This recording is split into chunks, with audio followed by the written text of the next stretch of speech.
welcome back to the morning show here on Arise News. We now have joining us for Arise from our Arise Abuja studios, Honorable Egor, who is a member of the People's Democratic Party who represents Amuwodofin Federal Constituency here in Lagos.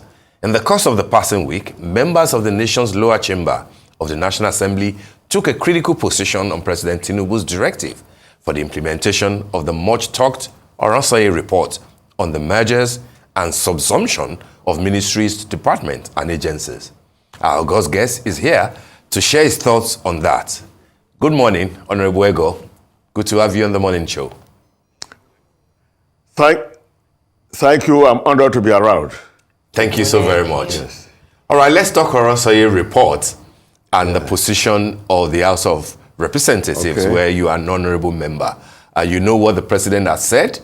He wants a full implementation of that report 12 years after, and he wants that done in 12 weeks. He has constituted a committee, but of course he recognizes that there must be concurrence with the House of Reps. Members of your chamber are raising issues. What are the issues, and what is the position of the House of Reps on the president's directive? Thank you. First of all, I was a member of the House of Rep in the 8th and 9th Assembly. Presently, I'm not in the House of Rep now, but I'm a member of ECOWAS Parliament right now. On the issue of the Oronsaye report, let me say that, yes, thank you. On the issue of the Oronsaye report, let me say that I'm impressed that after 12 years, that report still resurrected. That shows that if you do a job well, no matter how much they cover it up, it comes up. Oronsaye was a former head of service, a typical civil servant who toiled and produced a 100-page report on how to reduce cost of governance in Nigeria. But for 12 years, a report was dumped. Jonathan didn't do anything about it. Buhari did not do anything about it. But Tinubu came and said they should implement it. And so, to my mind, I think Tinubu have done very well by saying that it should be implemented. He is a leader that takes decision, because at the end of the day, it's the decision that you take that will judge you after you've left office. So many presidents have not been able to do anything about it, and yet he has come and said he wants it implemented. And I think we must give him kudos for coming out. A lot of important reports, like the 2014 COFAB, where eminent Nigerians came from all over the country, nominated, and they did a fantastic job. As we speak to you, it's gathering dust somewhere. We hope Tinubu will be bold enough also, as he's done in this case, to do the COFAB report and bring it out for Nigeria. But the Oronsaye report is a fantastic report. The National Assembly is right to say that they should try to review it, because it was done about 12 years ago. But let me tell you that even though it was done 12 years ago, there have been constant review of it. For instance, Godi, who was a former also head of service, reviewed this report as early as 2021. November, a committee was set up under him to look at the other agencies that have come up between 2014 to date that were not covered by the Oronsaye report. So that report is also there. Mark Pebble report also reviewed it. So we can say that that report was submitted late 2022, which we can definitely say was submitted in is still valid, because they looked at it in 2023. So the report as it is, even though initial report came out in 2012, but this report is still up to date as we look at it, because there have been several reviews. And if Tinubu says they should go ahead and implement it within 12 weeks, those committees that have been set up obviously will look at all these reviews. So it's not an old report that was not reviewed. It's an old report was continuously updated. The only thing is that all the presidents have not had the courage to implement it. And that's why I commend Tinubu for having the courage to implement it. We need a president that can take action, a president that can walk and decide. Because like the saying goes, if you do things the same way over and over again, there will be no improvement. Nigeria has been down, and if as Tinubu came, if he decides to do it the way other presidents have been doing it, of course, we will not move anywhere. He's taking some decisions that looks painful. But at the end of the day, there will be light at the end of the tunnel, like he said, and Nigerians will be happier for it. So this Oronsaye report, I think we should not use any hurdle to stop it. Now, most of those agencies that will be scrapped were agencies set up by Act of Parliament. When we are in Parliament, when you bring a bill and they come up, of course, an agency will be set up. But most of those bills, they come up on, even though they are good bills, good asked by the National Assembly, when they come out, there are existing agencies that can take them over. Look at ICPC, for instance. You have EFCC prosecuting criminality to recover government stolen debt. Then you bring ICPC. There is no division between them. The line is blurred. They are doing the same work. So why are we duplicating it? Merging them is the right thing. Look at NTA, FRCA, Radio Nigeria. All of them are in the same body. Why are you setting up different boards to manage them and that kind of thing? You know, building different buildings. Some of the government buildings in Abuja, you get there, they are half filled up.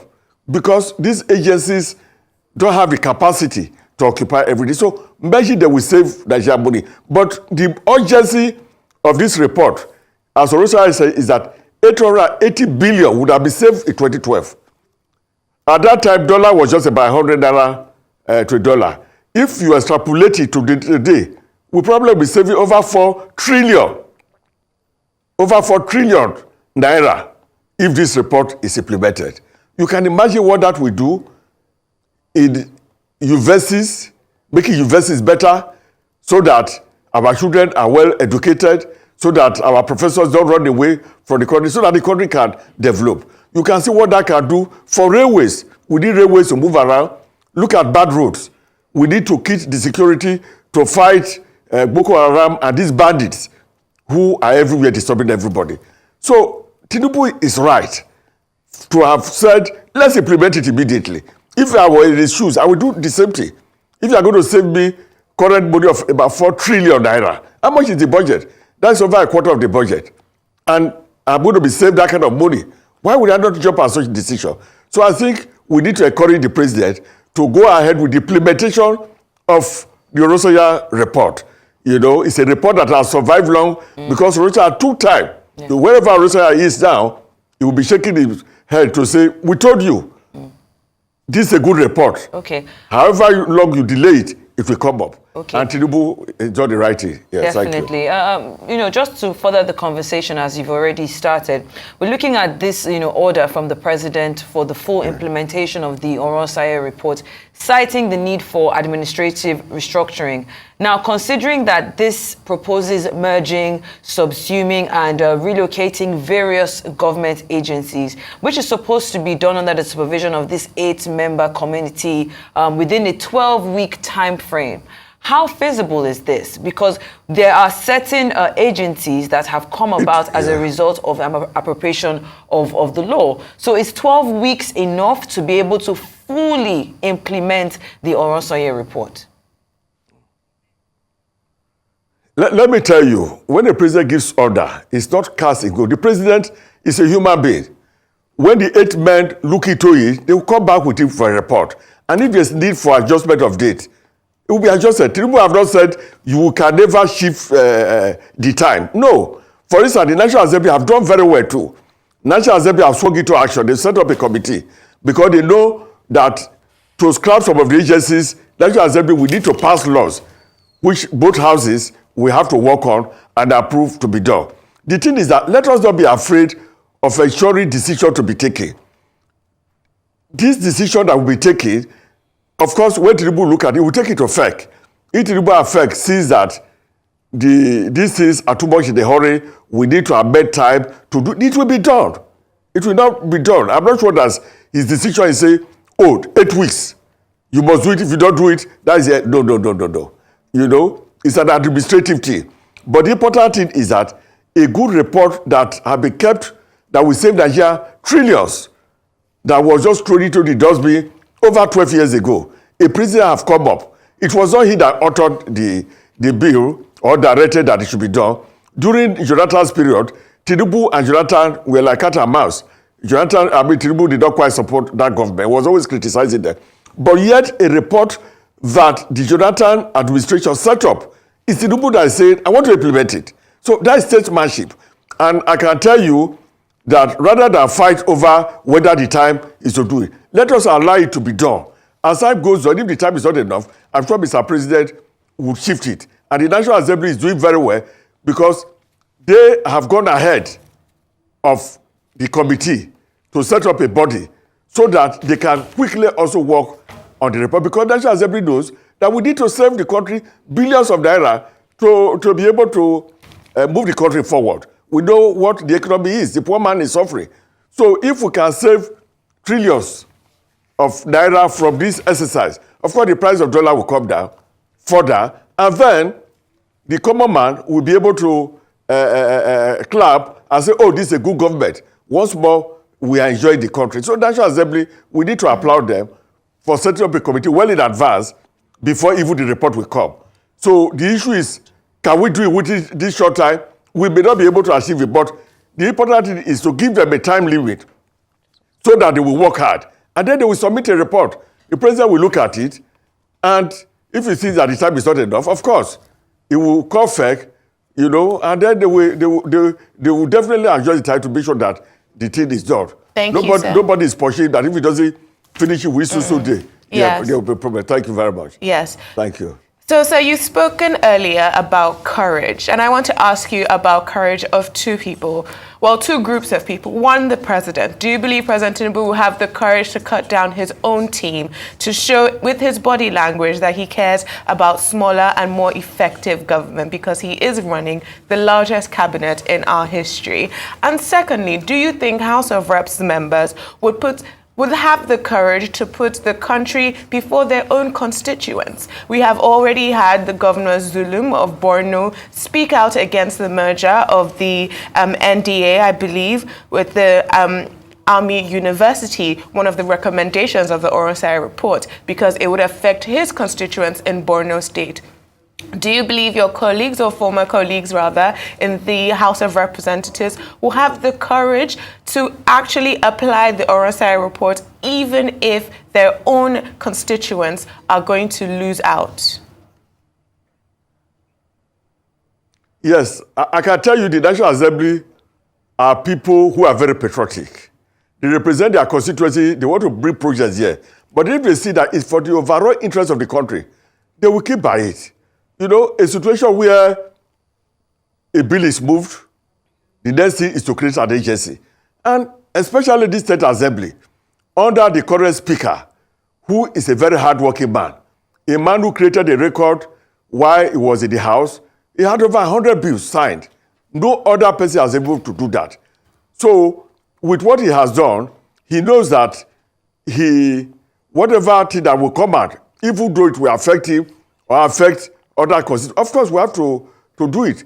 For instance, the president is the most courageous president that has ever ruled this country. So many things we talked about. You talked about petrol subsidy removal. You talked about measuring of the exchange rate. These are issues that other presidents promised during campaign. They talked about. None of them, they were afraid. They were cowards. They couldn't do it.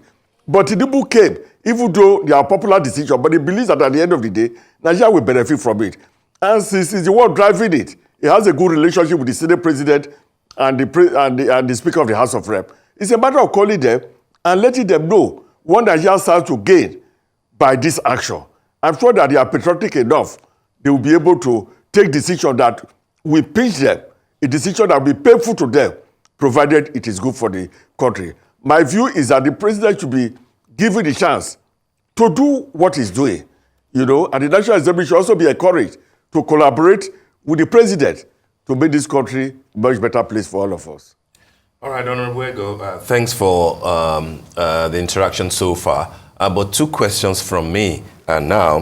One is to seek your thoughts on the claim by some officials of government and members of APC saying that that jobs will not be affected. But how can you implement the Oronsaye report without downsizing, which is what part of what that report recommends? How can you implement without downsizing. And when you downsize, naturally, there will be job losses. That's how you can save the amount of money that you have made reference to. And secondly, many of the agencies that will be affected have budgetary provision for 2024. A budget is an act of appropriation, is an act of law. How do you think that the legislature and the executive will walk this fine line in the National Assembly so as not to run foul of the law? Yeah, once there's a will, anything is possible. Like I said, the National Assembly have moved far ahead of every Nigeria. They've already set a committee up, even though the committee Tinubu set up have not submitted a report to them. Like I said, there are budgetary provisions. You know, they may decide at the end of the day to say, okay, let this budget run its full life. At the end of it, before this committee, these various government parastatals are fully merged. Otherwise, they can do a mid-year review of the budget. You know, some of the committees that are scrapped, you remove the budget and give it to the agency that are not going to manage them more. Now, talking about job losses, if we say there will be no job loss, we are lying. There will be some job losses. But the money that will be saved from this exercise, 800 billion naira as of 2012, which is more than 4-5 trillion naira now, will be enough to create other jobs. So at the end of the day, there will be a net gain of jobs. More jobs will be created, and those who lost their jobs, I'm sure, you know, the government will say, okay, these areas, we are creating the jobs here, less of people move there. But if we are afraid that, oh, one job will be lost, then we don't implement it, and the original report, at the end of the day, the report will continue to haunt us because government, cost of governance will continue to balloon, and we don't have money for infrastructure, money to even create new jobs, and money to create enough education, you know, for Nigerians to move forward. So I think once there's the understanding with the Senate President and the House of Rep Speaker coming together with this government at this difficult time to make it better for Nigeria, I'm sure that the implementation will be seamless.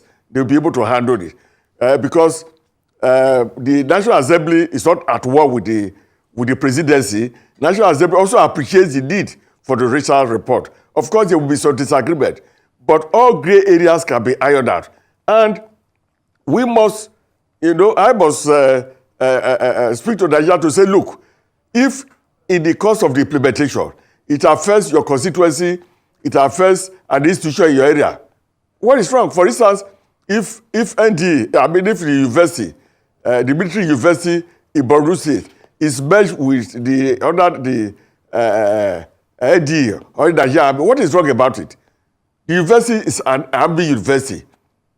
So why are you duplicating the efforts? They are going to serve the army if you merge it so that they can have a curriculum that can fit into the army. What is wrong about it? Or some universities, naval universities have come up, or like the university, one of the universities that is a Katsina State, Transportation University. You know, they are to work it under to make transportation seamless. There's Ministry of Transportation. If you merge them, of course, it makes better because planning will not be duplicated. They will now have cost studies that will fit into the country. So, of course, some directors may lose their jobs, but we should not, out of fear of me or another person losing his job, say the nation should not move forward. In fact, courage is what this country needs. We need a president that has a will, who says we will do this, and we will do it. Not a president who will be afraid. 2014 conference, Jonathan could not implement it because he was afraid, oh, if I start implementing it, I will not win the election back. Let me win the election first. At the end of the day, he lost the election. But that confirm is a fantastic thing. This Oronsaye report is the same thing. Maybe Jonathan was thinking, oh, some people will not be happy. Let me wait till my second tenure before I implement it.